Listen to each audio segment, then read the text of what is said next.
നമസ്കാരം. ടി.പി. ചന്ദ്രശേഖരൻ വധക്കേസിലെ പ്രതികളോട് ഇടതു സർക്കാർ കാണിക്കുന്ന പ്രത്യേക താൽപര്യവും കേരളീയർക്ക് അറിവുള്ള കാര്യമാണ്. എത്ര കൊടിയ കുറ്റം ചെയ്തവനാണെങ്കിലും പാർട്ടിക്കാരൻ ആണെങ്കിൽ സംരക്ഷിക്കും എന്നതാണ് CPM നയം.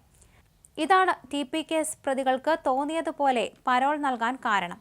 ഇപ്പോഴത്തെ കോടതി വിധിയെപ്പോലും കൊഞ്ഞനം കുത്താൻ ഒരുങ്ങുകയാണ് CPM ഭരിക്കുന്ന ഇടതു സർക്കാർ. യൂത്ത് കോൺഗ്രസ് പ്രവർത്തകരായ കല്യോട്ടെ കൃപേഷിന്റെയും ശരത് ലാലിന്റെയും കൊലപാതക കേസിലെ പ്രതികൾക്ക് പരോൾ നൽകാനാണ് നീക്കം നടക്കുന്നത്. ജീവപര്യന്തം തടവിന് ശിക്ഷിക്കപ്പെട്ട് കണ്ണൂർ സെൻട്രൽ ജയിലിൽ കഴിയുന്ന 8ാം പ്രതി സുബീഷ്, 15ാം പ്രതി സുരേന്ദ്രൻ എന്നിവരാണ് പരോളിന് അപേക്ഷ നൽകിയത്. ഇവരുടെ അപേക്ഷ അനുഭാവപൂർവ്വം സർക്കാർ പരിഗണിക്കുമോ എന്നാണ് അറിയേണ്ടത്.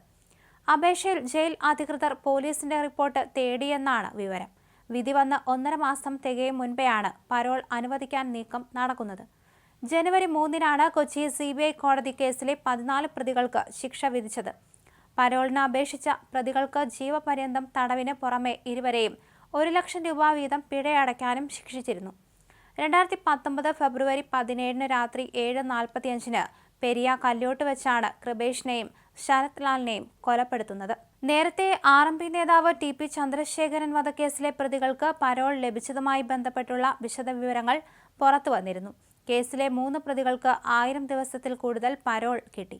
1ാം പിണറായി സർക്കാർ അധികാരമേറ്റതു മുതലുള്ള കണക്കാണിത്. കേസിലെ പ്രതികളായ ടൗസർ മനോജിനും സജിത്തിനും KC രാമചന്ദ്രനുമാണ് 1000 ദിവസത്തിൽ കൂടുതൽ പരോൾ ലഭിച്ചത്. KC രാമചന്ദ്രന് 1081 ദിവസവും മനോജിന് 1068 ദിവസവും സജിത്തിന് 1078 ദിവസവുമാണ് പരോൾ കിട്ടിയത്.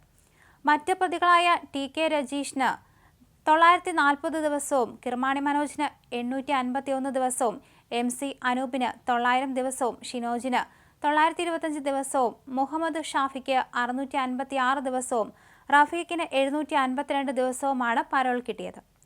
കൊടിസുനിക്ക് 2018-ന് ശേഷം Covid special leave, ordinary leave, emergency leave എന്നീ വിഭാഗത്തിൽ 2 മാസം മാത്രമേ പരോൾ ലഭിച്ചിട്ടുള്ളൂ. വടകരയ്ക്കടുത്ത് ഒഞ്ചിയത്ത് വെച്ച് 2012 മെയ് 4-നാണ് TP കൊല്ലപ്പെട്ടത്.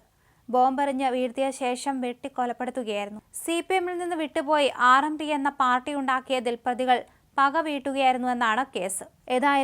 ഏതായാലും പ്രതികളെ രക്ഷിക്കാൻ തന്നെയാണ് ഇപ്പോൾ അണിയറയിൽ നീക്കം നടക്കുന്നത്.